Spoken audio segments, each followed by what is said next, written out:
Anak, sigurado ka na ba talaga riyan? Tanong ni Aling Lorna habang inilalagay ang baon sa maleta ni Elijah. Bababakas sa kanyang mukha ang kaba at lungkot. Sa loob ng kanilang simpleng tahanan sa Nueva Ecija, naroon ang katahimikang mabigat sa dibdib.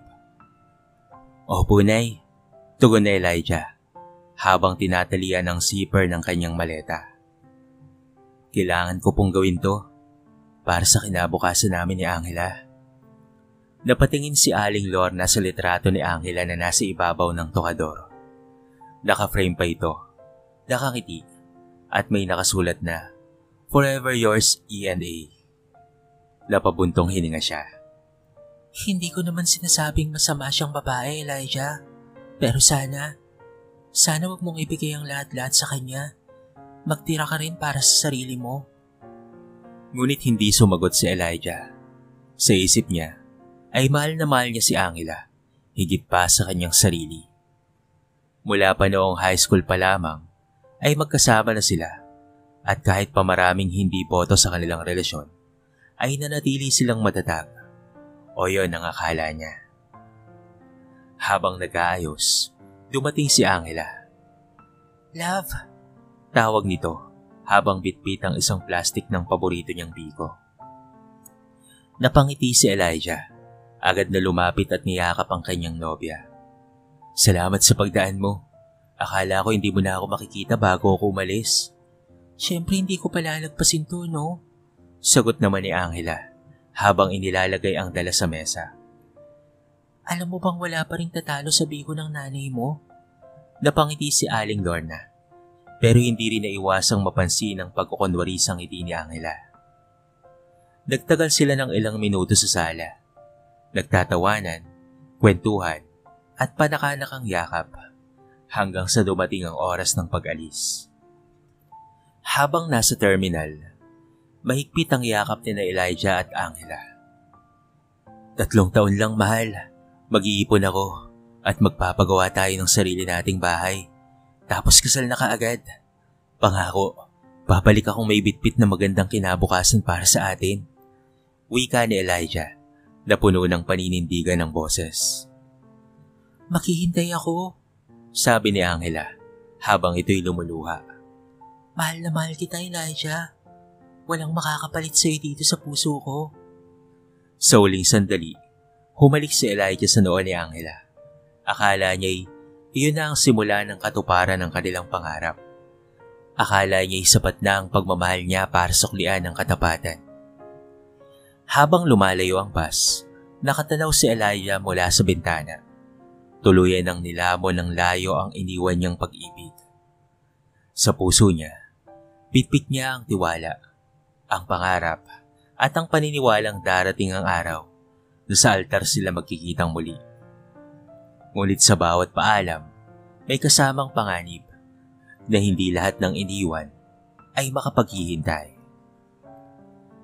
Ang sikat ng araw sa Saudi Arabia ay tila apoy na walang humpay sa pagliyab. Sa bawat patak ng pawis ni Elijah, kasabay ang pag-ikot ng oras na parabang hindi ito nauubos. Sa kanyang unang buwan bilang electrician sa isang construction, dama niya ang bigat at hindi lamang ng trabaho, kung hindi pati na rin ang pangungulila. "Hoy, Pinoy!" Sigaw ng Pakistani na foreman. "Faster! Mahina ka!" Hindi na siya sumagot pa dito. Tinanggap na lamang niya ang mga mura at yabang ng banyaga. Ang mahalaga sa kanya ay ang sahod.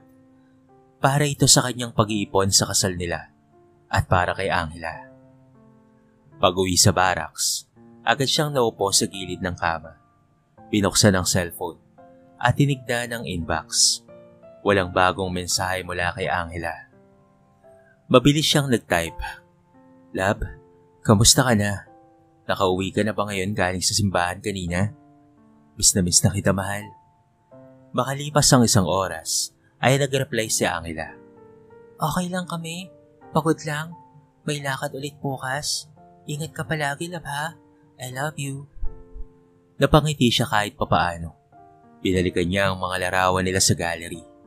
Lalo na yung kuha noong sabay silang nagpunta sa falls sa bayan nila. Nasa mukha ni Angela ang ngiting sinasamba niya. Tuwing sweldo, inuuna kaagad niya ang padala sa halip na mag-ipon ng para sa kanyang sarili. Halos lahat ng sahod ay pinapadala niya kina Angela. Pambili raw ng lupa, down payment sa wedding venue, at advance para sa gown at catering. Ang bawat patak ng kanyang pawis ay may katumbas na pangarap. Ngunit habang tumatagal, napapansin niyang tila nag-iiba ang tono ng nobya sa pamamagitan ng mga mensahe nito. Minsan, abot 5 oras bago makapag-reply. Kapag tumatawag siya, kadalasang hindi sinasagot. Lagi itong may dahilan. Nasa misa, may lakad, o kung hindi naman kaya ay natutulog. Isang gabi, habang nagpapahinga, ay napansin ng kabaraks niyang si Cesar na tahimik si Elijah. "Parang Elijah, may problema ba?" Tanong nito. "Wala naman tol," tugon niya. "Namimiss ko lang talaga si Angela. Iba pa rin yung nasa tabi mo siya, hindi ba?" Tumango si Cesar. "Ingat lang pare ha, mahirap yung masyadong tiwala. Dito sa abroad, tayo yung nagpapakahirap. Pero minsan sa Pilipinas, may iba nang nagpapangiti sa akala nating naghihintay sa atin." Napakunot ang noo ni Elijah, ngunit agad rin niyang itinanggi sa sarili. Hindi si Angela yon. Kilala niya ito. Mahal na mahal siya ng kanyang nobya. Hindi nito magagawa sa kanya yon. Sa kabila ng pagod at init, isinara ni Elijah ang kanyang mata. Muling inalala ang pangako ni Angela sa terminal na siya ay babalik at siya ay maghihintay. Yun lang ang pinanghahawakan niya. Ngunit hindi niya alam, sa bawat araw na lumilipas, may mga sikreto ng unti-unting sumisingaw, mga lihim na handang guluhin ang tahimik niyang pag-asa. "Anak, kamusta ka na riyan?" Tanong ni Aling Lorna sa tawag. Gabi noon sa Pilipinas, ngunit tirik pa ang araw sa disyerto. Naririnig ni Elijah ang mahinang kuliglig sa kabilang linya. Tanda ng tahimik na gabi sa kanilang baryo. "Eto nay, pagod po, pero ayos lang. Sweldo na rin sa susunod na linggo. Ipapadala ko kaagad kay Angela." Sagot niya habang nagpupunas ng pawis. "Yun nga sana ang gusto kong pag-usapan natin, anak." Sabat ni Aling Lorna na tila nag-aalangan. Napakunot ang noo ni Elijah. "Bakit po, Nay? May nangyari po ba?" "Anak, huwag ka sanang magagalit ha. Panimula ng ina. Pero may mga naririnig ako sa baryo na si Angela raw, madalas kasama ng isang lalaki. Balikbayan raw. Parang hindi na raw siya kagaya noon. Hindi ko naman pinapansin dahil baka chismis lang. Pero ilang beses ko na rin siyang napapansin na hindi na tumatambay sa bahay gaya ng dati, anak." Tumawa si Elijah. Pilit. "Ay nako Nay, baka naman inaabot lang ng pagod si Angela. Madalas na ring abala sa wedding preparation yun. At saka, kung balikbayan man, baka kaibigan lang niya yun." "Anak, ako yung una mong hindi pinaniwalaan nung sinabi kong hindi ko gaanong mapakaramdaman niyang si Angela. Hindi ko sinasabing masama siyang tao. Pero kung totoo ang sinasabi ng mga tao rito, baka naman anak, baka ginagamit ka lang niya." Hindi kaagad nakasagot si Elijah. Masakit sa kanya nang marinig ang mga hinala. Lalo pat si Angela lamang ang dahilan kung bakit siya naroon sa ibang bansa. Nakikipagsapalaran at kinakaya ang init, layo at lungkot. "Nay, wag po kayong mag-alala. Kilala ko si Angela. Kung meron man siyang pinagdaraanan, pag-uwi ko, ayusin namin yun. Baka masyado lang po kayong nag-aalala." Buntong hininga ang sagot ni Aling Lorna. "Sige anak, basta't magtira ka ng para sa sarili mo ha. Mahal na mahal kita. Ayoko lang na masaktan ka." "Mahal ko rin po kayo, Nay, at salamat po." Pagkatapos ng tawag, hindi kaagad ibinaba ni Elijah ang cellphone. Tinitigan niya ang screen. Bukas pa rin ang huling message ni Angela. "Sorry love, busy lang. Matutulog na ako ha. Ingat ka palagi. I love you." Para bang may malalim na hangin na dumaan sa puso niya. Simula na nga ba ito ng pagdududa? O sadyang pangungulit lang ng isang inang sobrang protektado sa anak?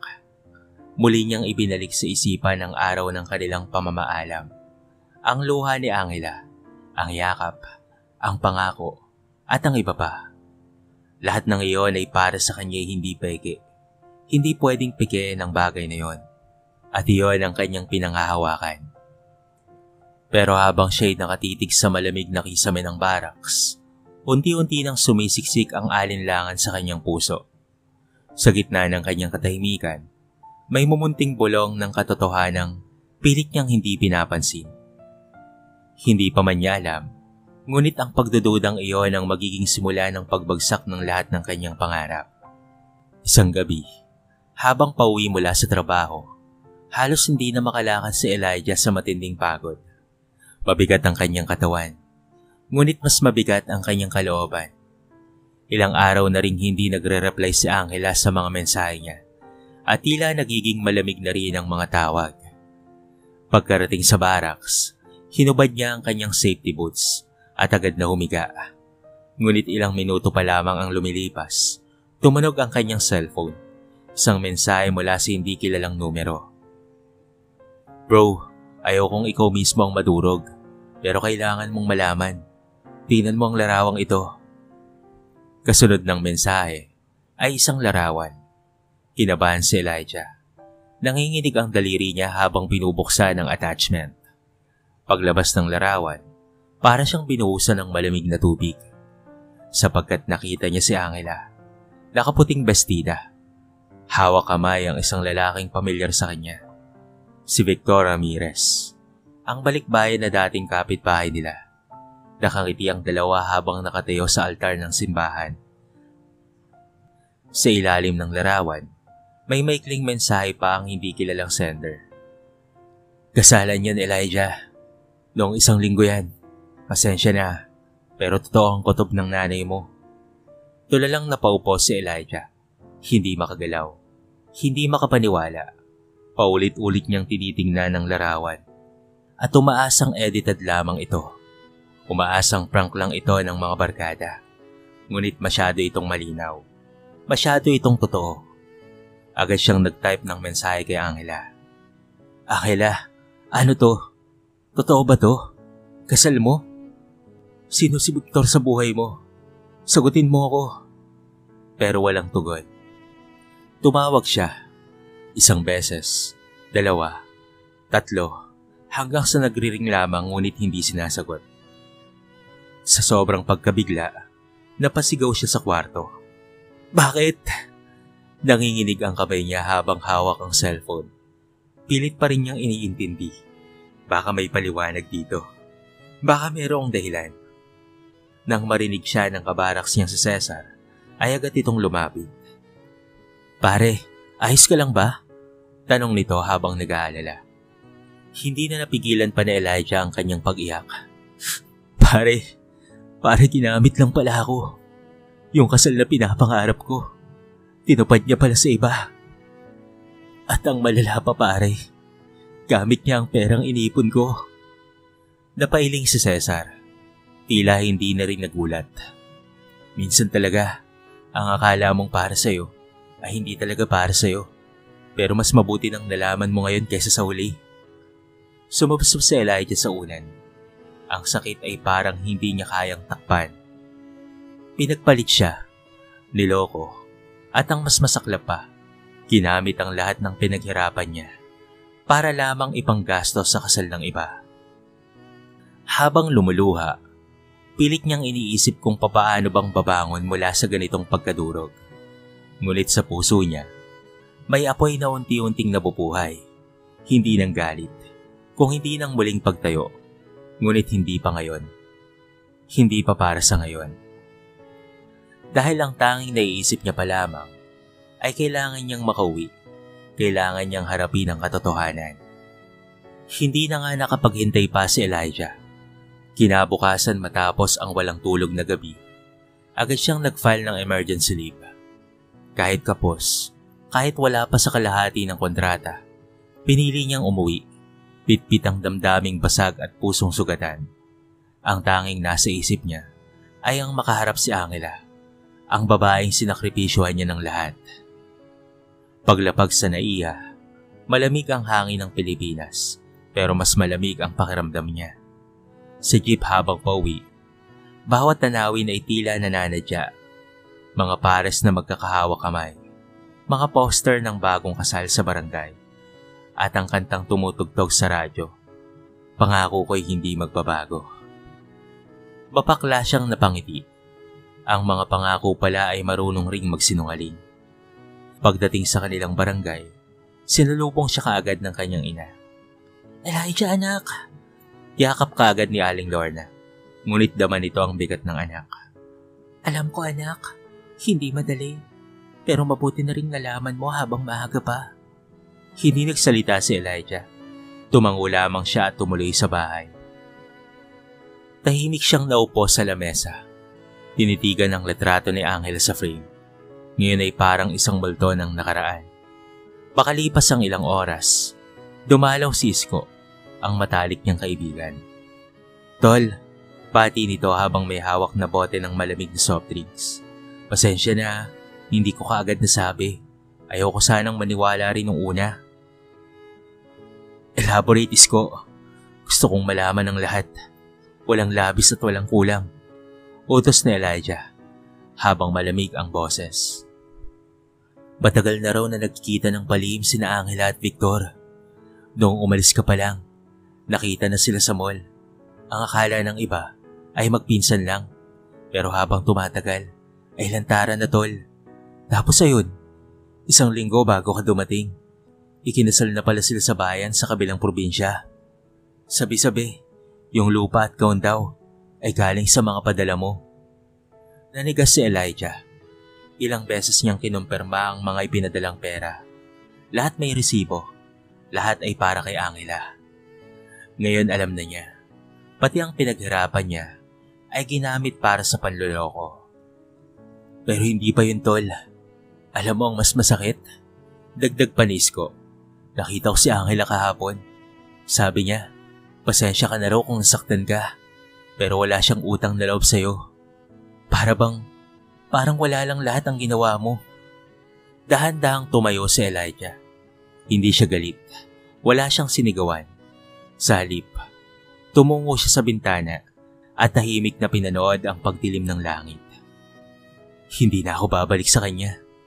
Dahil wala na akong babalikan. Wika niya. Pero hindi rin ako mananatiling ganito. Hindi ako magpapakain sa pagkatalo. Kung niloko ko, hindi ako magpapaloko habang buhay. Napatingin si Isko, bagyang namangha sa panibagong anyo ng kaibigan. Basag pero hindi durog. Sugatan pero muling nabubuo. May plano ka na ba? Tanong nito. Oo, sagot ni Elijah. Mahigpit ang tinig. Babangon ako, pero hindi para ipakita sa kanila kung anong nawala. Babangon ako para sa sarili ko. Makalipas ang ilang araw ng pananahimik at pag-iisip, tuluyan ang hinarap ni Elijah ang katotohanan. Hindi para magtanong, kung hindi para tapusin ang pahina ng isang maling kabanata. Linggo noon nang malaman niyang nasa simbahan si Angela, kasama ang mga magulang nito. Sa kabila ng kabang nararamdaman, naglakad siya papunta roon.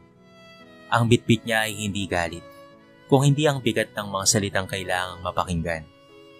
Pagdating niya sa labas ng simbahan, natanaw kaagad niya si Angela. Nakasuot ito ng simpleng puti. May hawak na rosaryo at nakangiti habang kausap ang ina. Gusto sana niyang umatras, pero huli na, sapagkat napansin na siya nito. Elijah? Bulong ni Angela. Kita ang pagkagulat sa muka. Tahimik siyang lumapit. Hindi siyang umiti. Walang yakap, walang pagbati. Paningin lang na diretso sa mga mata nito. Gusto ko lang linawin. Wika ni Elijah. Hindi para habulin ka. Hindi para makipagbalikan. Gusto ko lang marinig galing sa'yo. Tahimik si Angela sa simula. Pero unti-unti ring nagsalita. Totoo, Elijah. Pinilit kong mahalin kita noon. Dahil mabuti kang tao at may pangarap ka para sa ating dalawa. Akala ko'y kaya rin kitang mahalin ng totoo. Pero habang lumilipas ang mga araw, mas napagtatanto kong hindi ikaw ang gusto kong makasama habang buhay. Masakit, matindi, pero hindi siya pumikit. Pinakinggan niya ang bawat salita. Ginamit mo ba ang perang ipinapadala ko? Tanong niya. Napayo ko si Angela. Oo, ginamit namin sa lupa at sa kasal. Hindi ko na naisip kung gaano kabigat para sa'yo. Pasensya na. Pasensya na? Umiling si Elijah. Kung gusto mong mawala, sana sinabi mo. Pero yung gamitin yung pinaghirapan ko, yun ang hindi ko kayang palampasin. Sumingit si Victor sa usapan. Biglang dumating mula sa gilid ng simbahan. Wala na kaming balak na guluhin ka pa, Elijah. Mag-move on na lang tayong pareho. Tinignan niya ang lalaki. Mayaman, malinis ang suot, magara ang sasakyan. Ngunit sa kabila ng lahat, hindi nito maipakita ang tibay ng isang tunay na lalaki sa harapan niya. Hindi ako humihingi ng gulo at hindi ako gumagawa ng gulo, sagot ni Elijah. Pero sana, sa susunod, huwag niyong gamitin ang kabaitan ng isang tao para sa sarili niyong kapritsyo. Kung tunay kayong masaya, hindi niyo kailangang magtago, magsinungaling, at manguto ng iba. Tahimik ang paligid, kahit ang mga taong nasa simbahan ay napapatingin. Ang mga mata ni Angela ay namumugto, ngunit wala na itong dating kay Elijah. Hindi ako galit, dagdag ni Elijah. Sa totoo lang, salamat. Dahil sa panlolokong to, natutunan kong mahalin ang sarili ko. Ang gusto ko lang ay maibalik ang pera ko. Tumalikod siya at tuluyan ng lumayo. Ang bigat sa dibdib ay unti-unting kumaan. Hindi dahil sa nakalimutan niya ang sakit, kung hindi dahil sa natanggap na niya ito. At iyon ang simula ng kanyang paghilom. Sa bawat hakbang niya papalayo, kasabay ang pagbura ng pangalan ni Angela sa puso niya. Wala na siyang babalikan. At hindi na siya babalik pa. 3 buwan matapos ang pagbabalik ni Elijah sa Pilipinas. Hindi na siya ang dating binatang puno ng pangarap para sa kasal. Ngayon, ang pangarap niya ay hindi na para sa iba, kung hindi para sa sarili at sa kanyang ina. Mula sa kanyang natarang ipon, nagsimula siya ng maliit na electrical supply shop sa tapat ng kanilang bahay. Simula sa mga bumbilya, switch ng kuryente, cable at fuse, ay paunti-unting dumarami ang kanyang paninda. Ang dating liblib na kanto ay unti-unting naging sentro ng serbisyo sa buong barangay. At hindi naging madali ang lahat. Minsan ay napanghihinaan siya ng loob, lalo na sa tuwing may balitang naririnig patungkol kina Angela at Victor. Pero bawat araw na siya lumalaban sa diskarte at trabaho, ay araw ding lumalayo siya sa anino ng nakaraan. Anak, ang dami mong customer ngayon Sambit ni Aling Lorna. Isang tanghali habang iniabot ang pananghalian kay Elijah. Salamat po, Nay. Buti na lang at pinayagan ni Kap ang permit ko. Pag umabot pa tayo sa 1 buwan na ganito, baka makapag-expand na ako. Ngumiti si Aling Lorna. Hindi na ito ang anak na halos hindi makatingin sa kanya mula nang bumalik. Ngayon, ramdam niya na ang lakas at tibay na unti-unti nitong naitatayo mula sa pagkawasak. Maya-maya ay dumating si Isko. May dalang flyer. Tol, may seminar sa bayan patungkol sa small business development. Libre. Kung ako sa'yo, ay sumali ka na. Baka makakuha ka ng puhunan o bagong supplier. Agad na kumislap ang mata ni Elijah. Salamat, Tol. Mukhang magandang oportunidad to. Sumali siya sa seminar. At doon, hindi lamang kaalaman ang kanyang nakuha, kung hindi koneksyon. May mga negosyanteng lumapit sa kanya, nagbigay ng payo, at maging puhunan. Sa loob ng 6 na buwan, ang dating munting tindahan ay lumawak ng lumawak. Ngayon ay may sarili ng signage na ES Electrical and Supplies. Na ang ibig sabihin ay Elijah Santiago. May isa na rin siyang part-time na helper at plano niyang kumuha ng mas malaking space sa palengke. Isang gabi, habang nag-aayos ng stock, napansin ni Elijah ang lumang kahon ng mga padala niya kay Angela. Naroon pa rin ang mga resibo, ang listahan ng mga plano para sa kasal, at ang mga lumang litrato nilang dalawa. Kinuha niya ito at inilagay sa supot, at pagkatapos ay dinala sa labas. Sa gilid ng bakuran, ay sinunog niya ang lahat. Pinanood niya habang ito'y unti-unting nagiging abo. Naging abo ang lahat ng minsan niyang pinanghawakan. Sa halip na malungkot, ay napangiti siya. Salamat Angela, bulong niya. Dahil sa'yo, natutunan kong bumangon muli. Kinabukasan, may isang dalagang customer ang dumating sa tindahan. Magalang, may dalang listahan at tila hindi sanay sa mga kable. Kayo po ba si Elijah? Tanong ng babae. May nag-refer po kasi sa'yo. Magpapakabit po kasi kami ng kuryente sa bago naming bahay. Ngumiti si Elijah. Hindi man niya napansin kaagad, pero may kakaibang ningning ang mga mata ng dalaga. Sa loob-loob niya, baka naman talaga may bagong simula ng darating. Hindi dahil sa paghahanap, kung hindi dahil sa nararapat na. Isang Sabado ng hapon, habang nag-aayos si Elijah ng bagong stock sa kanyang tindahan, may biglang tumigil na SUV sa tapat ng kanilang shop. Bumaba ang isang babae. Payat, medyo namumutla, at nakaitim na blouse na tila hindi sanay sa simpleng paligid ng barangay. Agad siyang nakilala ni Elijah. Hindi siya maaaring magkamali. Si Angela. Nagkatinginan silang dalawa, kapwa tahimik sa unang segundo. Para bang ang paligid ay biglang huminto. Ngunit hindi nakagaya noon ang tibok ng puso ni Elijah. Wala nang kaba. Wala na ring galit. Ang naramdaman niya na lamang ay tila pakiramdam ng isang taong nanalo sa gera at nakabalik na sa tahanan. Elijah? Wika ni Angela. Tila nagpipigil ng luha. Pwede ba tayong mag-usap? Tumango si Elijah. Pwede pero dito na lang. Wala akong dahilan para dalhin pa kita sa loob. Umupo sila sa maliit na upuang kahoy sa gilid ng tindahan. Nakasalampak si Angela. Hindi na ang dating maayos at confident na dalagang iniwan niya noon. Hiwalay na kami ni Victor. Panimula ni Angela. Wala pang isang taon. Iniwan niya na ako. Nalulong sa sugal. Binenta ang lahat ng lupa. Nabalitaan kong may negosyo ka na raw. Ang galing mo pa rin talaga, Elijah. Hindi sumagot si Elijah. Tinitigan lamang niya si Angela. Hindi na may galit, kung hindi may tanong sa mga mata. Bakit ka narito? Tanong niya sa wakas. Huminga ng malalim si Angela. Gusto ko lang sana humingi ng tawad. Alam kong wala na akong karapatang humarap sa iyo, pero araw-araw kong pinagsisisihan yung ginawa ko. Sobra akong napulag. Akala ko pero ang magbibigay ng tunay na saya. Pero ikaw lang pala yun. Ikaw pala yung totoo sa akin. Tahimik lamang si Elijah sa una. Maya-maya ay tumango siya. Totoo, Angela. Mahal na mahal kita noon. Ibinigay ko ang lahat, kahit ang sarili ko.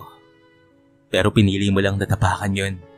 Kaya ngayon, kahit umiyak ka pa dyan, wala ka nang babalikan pa. At hindi na rin kita babalikan. Tumulo ang luha ni Angela. Ngunit wala na siyang sinabi pa. Pero, dagdag na Elijah. Pinapatawad na kita. Hindi dahil gusto pa kitang balikan. Kung hindi dahil gusto kong palayain ang sarili ko. Hindi ako galit. Ayoko na ring maging bahagi ng nakaraan. O ng kasalukuyan mo. Nagangat ng tingin si Angela. Halatang gulat sa kanyang narinig. Salamat. Bulong niya. Tumayo si Elijah at iniabot ang panyo. Maging masaya ka, Angela. At sana matuto ka na. Dahil minsan lang daraan ang taong totoo sa buhay natin. Habang lumalayo si Angela papunta sa kanyang sasakyan, isang dalaga ang dumating. Ang parehong dalagang humingi ng tulong sa kuryente noong isang linggo. Ito ay si Rina. May dala itong iced coffee at pinati si Elijah ng matamis ng ngiti. Naku, pasensya na, may bisita ka pala. Biro ni Rina. Wala yun, sagot ni Elijah at ngumiti. Tapos na ang istorya ng nakaraan. Mas interesado ako sa kung anong susunod. Naglakad silang dalawa papasok sa tindahan. Mas magaan, mas tahimik ang puso ni Elijah. At sa wakas, ay malaya na siya.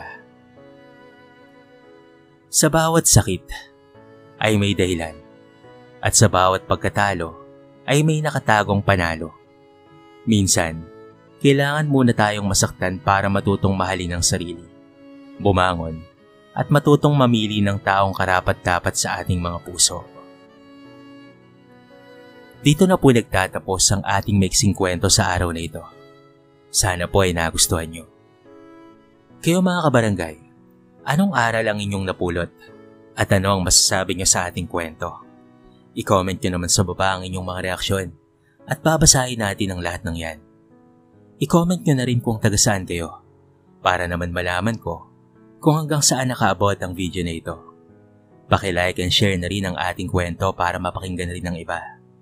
At kung bago ka pa lamang sa ating channel, baka naman pwedeng pakihit ang subscribe button at bell notification button para palagi kang updated sa mga bago nating upload na katulad nito. So paano mga kabarangay? Hanggang sa muli, thank you so much and peace out!